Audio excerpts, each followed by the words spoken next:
Dibre haYamim Bet chapter 32. After these matters and his trustworthiness, Sanherib, sovereign of Asher, came, and he entered Yehuda and encamped against the cities of defense, and said to break them open himself.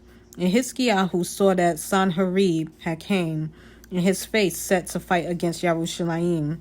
And he took counsel with his rulers and mighty men to stop the water from the springs which were outside the city, and they helped him. And many people were gathered, and they stopped all the springs in the stream that ran through the land, saying, Why should the sovereigns of Asher come to find much water? And he strengthened himself and built up a wall that was broken, and raised it up to the towers, and outside of it another wall, and strengthened Milo, the city of David, and made large numbers of weapons and shields. And he appointed battle officers over the people, and gathered them to him in the open space at the city gate, and spoke to their hearts, saying, Be strong and courageous. Do not be afraid, nor be cast down before the sovereign of Asher, nor before all the army that is with him. For with us there are more than him. With him is an arm of flesh, but with us Yah is our Elohim, to help us and to fight our battles. And the people leaned on the words of Hiskiyahu, sovereign of Yehuda. After this, Sanherib, sovereign of Asher, sent his servants to Yerushalayim, but he himself and all his power with him against Lachish. To Hiskiyahu, sovereign of Yehuda, and to all Yehuda who were in Yerushalayim, saying, Thus said Sanherib, sovereign of Asher, On what are you trusting that you remain in Yerushalayim under siege? Is Hiskiyahu not persuading you to give yourselves over to die by scarcity of food and by thirst, saying, Yah, our Elohim, shall deliver us from the hand of the sovereign of Asher? Has not Hiskiyahu himself taken away his high places and his slaughter places, and ordered Yehuda and Yerushalayim, saying, Bow yourselves before one slaughter place and burn incense on it? Do you not know what I and my fathers have done to all the peoples of other lands? Were the mighty ones of the nations of those lands in any way able to deliver the lands out of my hand?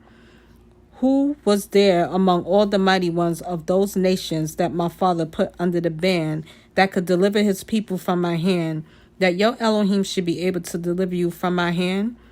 And now do not let Hiskiyahu deceive you or persuade you like this, and do not believe him. For no mighty one of any nation or reign is able to deliver his people from my hand, or the hand of my fathers, much less your Elohim to deliver you from my hand. And his servants spoke even more against Yah Elohim and against his servant Hiskiyahu.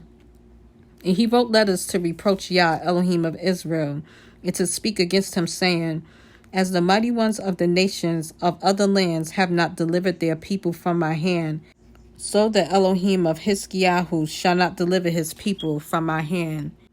Then they called out with a loud voice in the language of Yehuda to the people of Yerushalayim who were on the wall, to frighten them and to trouble them in order to capture the city. And they spoke against the Elohim of Yerushalayim as against the mighty ones of the people of the earth, the work of men's hands. And sovereign Hiskiyahu and the prophet Yeshayahu, son of Amoz, prayed about this and cried out to the heavens. And Yah sent a messenger who cut down every mighty brave one, both the leader and commander in the camp of the sovereign of Asher. And he returned shamefaced to his own land and went into the house of his mighty one. And there some of his own offspring caused him to fall by the sword. Thus Yah saved Hiskiyahu and the inhabitants of Yerushalayim from the hand of Sanherib, the sovereign of Asher, and from the hand of all others, and guided them on every side. And many brought gifts to Yah at Yerushalayim, and presents to Hiskiyahu, sovereign of Yehuda, and he was exalted in the eyes of all nations thereafter. In those days Hiskiyahu was sick and near death, and he prayed to Yah, and he spoke to him and appointed a sign for him.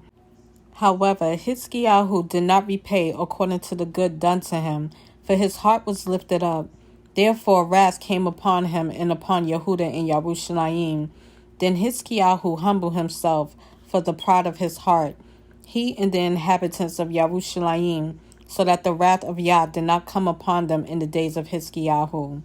And Hiskiyahu had much riches and esteem, and he made himself treasuries for silver and for gold, and for precious stones, and for spices, and for shields, and for all desirable utensils, and storehouses for the harvest of grain, and wine, and oil, and stalls for all kinds of livestock, and folds for flocks.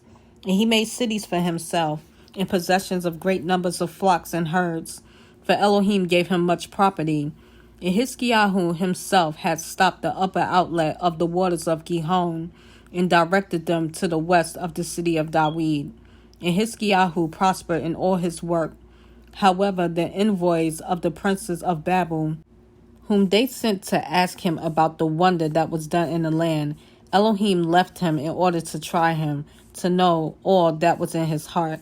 And the rest of the acts of Hiskiyahu in his loving commitment, see, they are written in the vision of Yeshayahu the prophet, son of Amoz, in the book of the sovereigns of Yehuda and Israel. And Hiskiyahu slept with his fathers, and they buried him in the upper burial sites of the sons of Dawid. And all Yehuda and the inhabitants of Yerushalayim esteemed him at his death, and Manasseh his son reigned in his place.